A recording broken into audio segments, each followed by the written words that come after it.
సమంతకు అక్కినేని కుటుంబంతో ఉన్న సంబంధం గురించి ప్రత్యేకంగా చెప్పాల్సిన అవసరం లేదు. అప్పట్లో నాగ చైతన్యను ప్రేమించి పెళ్లి చేసుకున్న ఈ ముద్దుగుమ్మ 4 ఏళ్ల తర్వాత విడాకులు తీసుకుంది. చైతన్యతో విడిపోయిన తర్వాత కూడా అక్కినేని కుటుంబంలో కొందరితో ఇప్పటికీ సన్నిహితంగానే ఉంది సమంత. ఆమె కోపం కేవలం నాగ చైతన్య మీద మాత్రమే.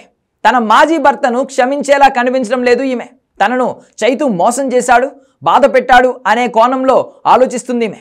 అందుకే సోషల్ మీడియాలో కూడా ఎప్పటికప్పుడు డిప్రెషన్ కోట్స్ పెడుతూ ఉంటుంది. ఆ మధ్య కరణ్ జోహార్ షోకు వెళ్ళినప్పుడు కూడా మీ ఎక్స్ మీరు ఒకే గదిలో ఉండాల్సి వస్తే ఏం చేస్తారు అని అడిగితే కత్తులు పదునైన వస్తువులు కాస్త దూరంగా పెడితే బెటర్ అని సమాధానం చెప్పింది సమంత.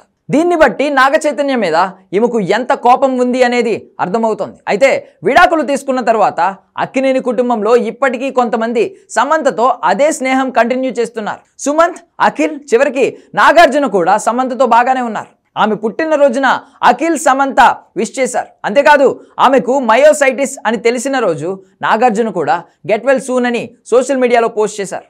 అయితే విడాకుల తర్వాత అక్కినేని కుటుంబ సభ్యులను ఇంతవరకు కలిసింది లేదు ఈమె. తొలిసారి ఇది జరిగింది ఇప్పుడు. జీ తెలుగు అవార్డ్స్ ఫంక్షన్కు సమంత ముఖ్య అతిథిగా వచ్చింది.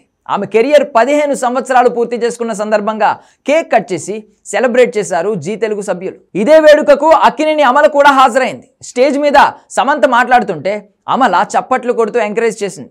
తను ఎన్ని ఇండస్ట్రీల్లో సినిమాలు చేసినా ఫస్ట్ ప్రయారిటీ మాత్రం తెలుగు ప్రేక్షకులే అని చెప్పింది సమంత.